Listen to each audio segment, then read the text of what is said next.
नमस्कार, आप देख रहे हैं बिहार एवन न्यूज़ में विवेक रंजन।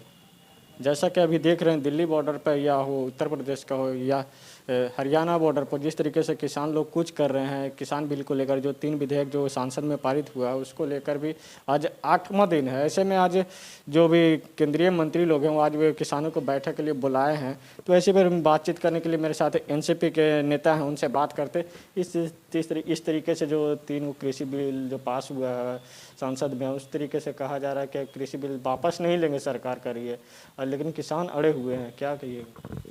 देखिए, वर्तमान जो सरकार है विगत 10 वर्षों से 7-8 वर्षों से सरकार जो भारतीय जनता पार्टी की केंद्र में राज्य कर रही है, उसके पास कोई कार्य नहीं है, कोई उसका अपना पोर्टफोलियो नहीं है कि देश कैसे तरक्की करेगा।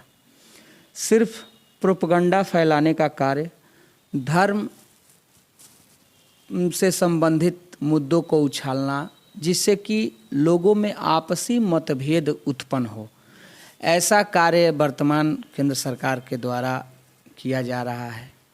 लोगों ने लोकतंत्र का सरकार है, सब लोगों ने जनमत अपना भारतीय जनता पार्टी को दिया, लेकिन उस जनमत का दुरुपयोग कर रही है केंद्र सरकार।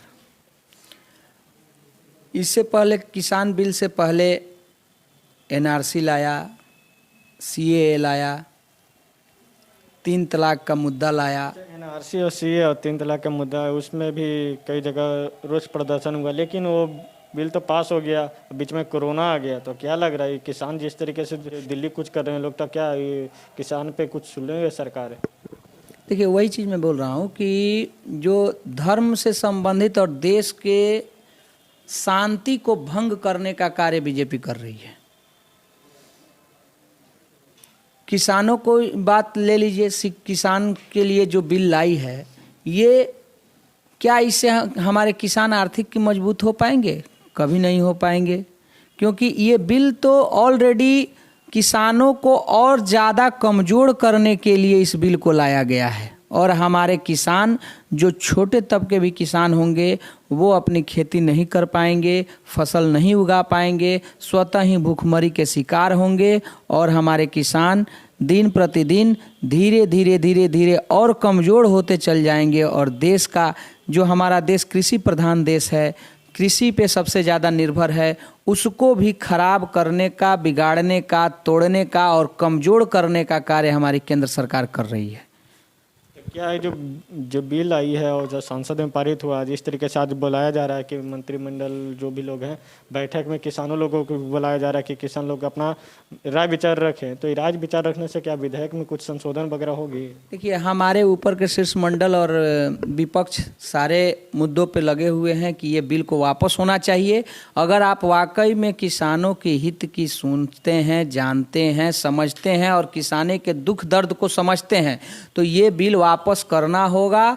और पूर्णतः जो बिल किसानों के लिए हमारे विगत यूपीए सरकार ने लागू किया था, उसमें हमारे किसानों की स्थिति आप देखें कितना बेहतर था और किसान कितने खुशहाल थे। और आज के किसान इस केंद्र सरकार के नियम के माध्यम से कितने उत्पीड़ित है, कितने कमज़ोर हुए हैं, इसका अंदेशा नहीं लगा पा रही है भारतीय जनता पार्टी। बीजेपी के नेता जितने लोग बोल रहे हैं कि जहां कांग्रेस की सरकार है वहां के लोगों किसान कुछ कर रहे हैं दिल्ली आने के लिए। नहीं, ऐसा कुछ नहीं है। आप देखिए, हरियाणा में क्या कांग्रेस की सरकार है? नहीं है। लेकिन हरियाणा के भी किसान भाई आ रहे हैं कुछ करने के लिए। उत्तर प्रदेश में क्या कांग्रेस की सरकार है? नहीं है, लेकिन वहाँ के भी किसान कुछ कर रहे हैं दील्ली में। बिहार में क्या ये कांग्रेस की सरकार है? लेकिन यहाँ के भी किसान कुछ करने के लिए तैयार है। और हमारी पार्टी पूरी पर जोर लगा के सारे बिहार में आंदोलन करने का निर्णय लिया है। अगर ये बिल वापस नहीं होगा, आप लोगों ने एनआरसी और सीओ को लेकर भी आंदोलन किया था, कहाँ हुआ उसका भी क्या कुछ हुआ? कुछ तो बिल पारित हो गया। देखिए, ये सरकार तानाशाही कर रही है, हिटलर शाही से सरकार चला रही है।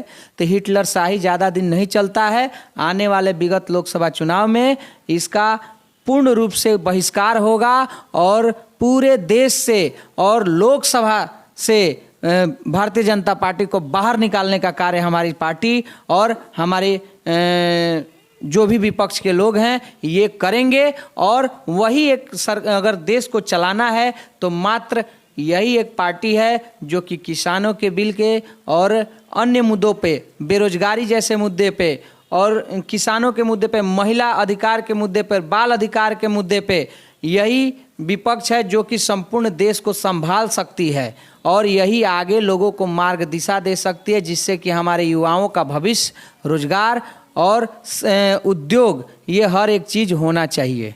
बिहार पे एक सवाल है, जिस तरीके से राज्यसभा की एक सीट खाली हुई है उसके बाद सुशील मोदी को बीजेपी की तरफ से कैंडिडेट किया जा रहा है, तो क्या महागठबंधन की तरफ से कहा जा रहा था कि श्याम रजक को आगे किया जाएगा, तो लेकिन आज अंतिम दिन है, अब तक कोई नहीं, किसी का भी नहीं चेहरा आ गया रहा था, क्या सुशील मोदी जी राज्यसभा के कैंडिडेट निर्भय चुने जाएंगे?